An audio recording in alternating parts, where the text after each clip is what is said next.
Hello, and welcome back to Slow English, the channel where you learn English through simple, real stories. Today's story is called Working from Home. This is an A2-level story. The words are simple, the sentences are short, and I will speak slowly and clearly. The story is about a young man called Tom. Today is his first day working from home.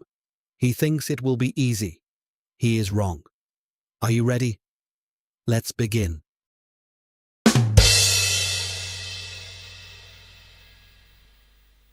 It was a Monday morning in November. Tom sat down at his desk at 8:55. He had a cup of coffee, his laptop, and his notebook. He was ready. He had been working at his company for 2 years. He always went to the office.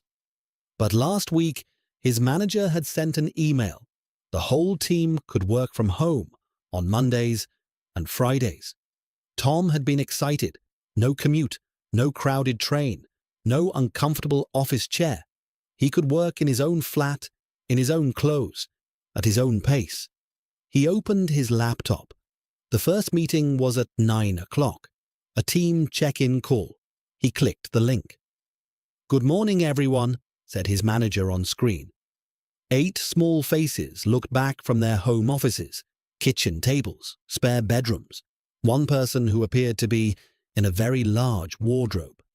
Tom smiled and waved. Then his phone rang. He looked at it. It was his mum. He declined the call. His mum called again. He declined again. A text arrived. "Tom, why aren't you answering? Are you ill?" He typed back quickly. "In a meeting, Mum. Working from home today. Call you later." 3 seconds later.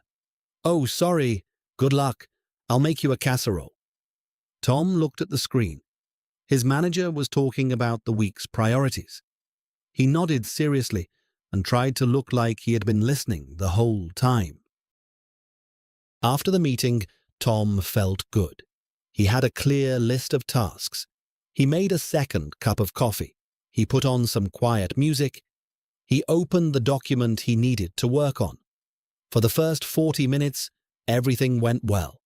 He wrote 3 paragraphs. He answered 4 emails.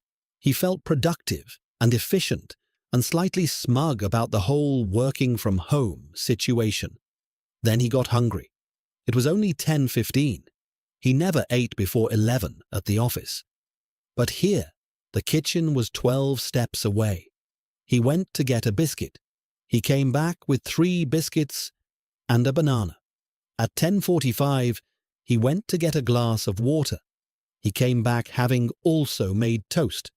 At 11, he told himself he would work solidly until 1 o'clock. At 11:20, his downstairs neighbor started hoovering. Loudly. For a very long time. Tom put in his earphones. At 11:45, there was a knock at the door. A delivery. He spent 4 minutes trying to find where to put the parcel because the hallway was full. He sat back down at 12. He looked at the document. He had written half a page. He had expected to have written 4 pages by now. He took a deep breath and started typing. After lunch, which he ate at his desk, which he knew was bad for him but did anyway, Tom felt more focused. The afternoon was quieter. The neighbor had stopped hoovering. His phone was on silent. He closed all the browser tabs he had opened for no reason. A recipe website, the weather forecast, a Wikipedia article about penguins that he genuinely couldn't explain. He worked steadily for 90 minutes. The document grew. He felt the satisfying feeling of real progress. At 2:30, he had a one-to-one video call with his manager, Priya. Priya. "Hey, Tom, how's the first WFH Monday going?" Tom. "Really well, actually. I've got a lot done this afternoon." Priya. "Great. The mornings can be tricky at first. It takes a bit of getting used to." Tom. "Yes, I had a few interruptions." Priya. "Everyone does. My first WFH day. My cat walked across my keyboard during a client call and sent an email consisting entirely of the letter G. Tom laughed. How many G's? Priya. 47. The client thought it was a password. Tom.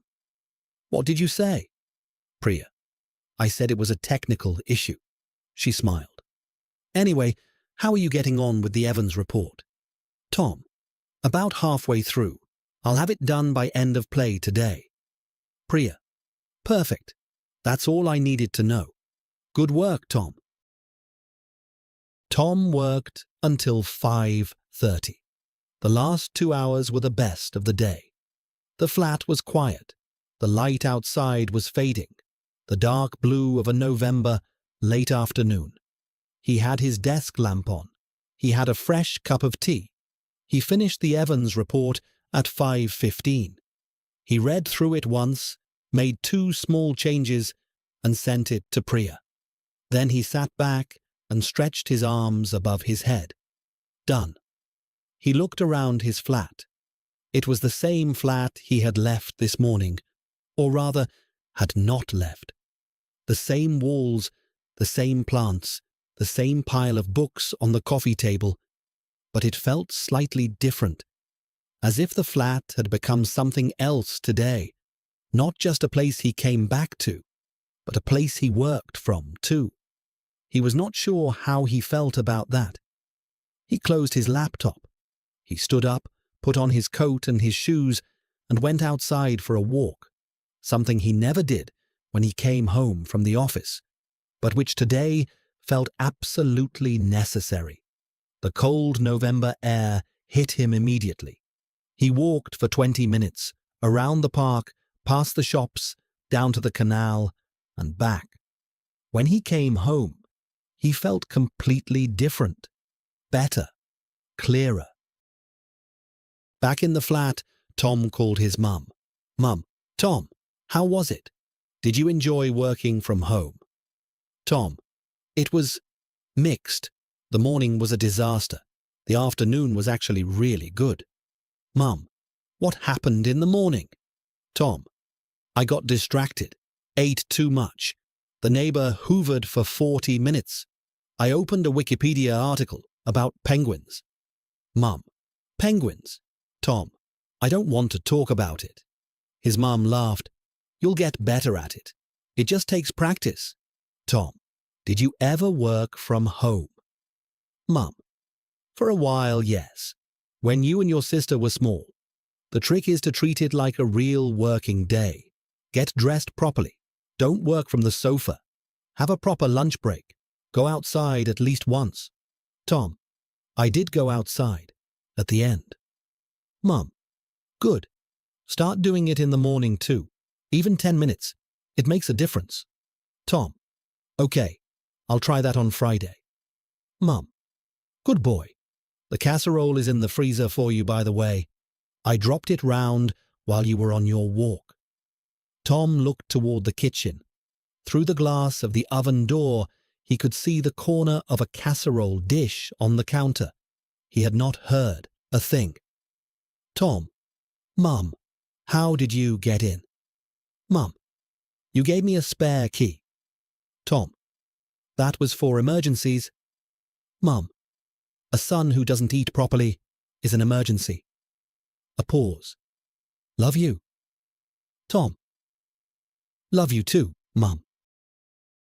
That evening, Tom made a list. He wrote it in his notebook, the same one he had put on the desk that morning, untouched all day. WFH rules. 1. Go outside in the morning. 2. No biscuits before 11. 3. Close browser tabs. 4. Phone on silent during work hours. 5. Do not open Wikipedia. He looked at the list. Then he added 6. Change the spare key lock. He cooked the casserole for dinner. It was, as always, excellent. He sat on the sofa, ate his dinner, and thought about the day.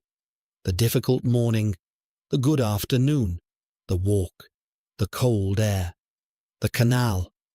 He thought, I could get used to this. Not the penguins, not the hoovering, not the biscuits, but the rest of it. Yes, he could get used to the rest of it. And that is the end of today's story, Working from Home. I hope you enjoyed it. Work from home vocabulary is very useful. Words like commute, meeting, distracted, productive, manager, and task are all common in professional English conversations.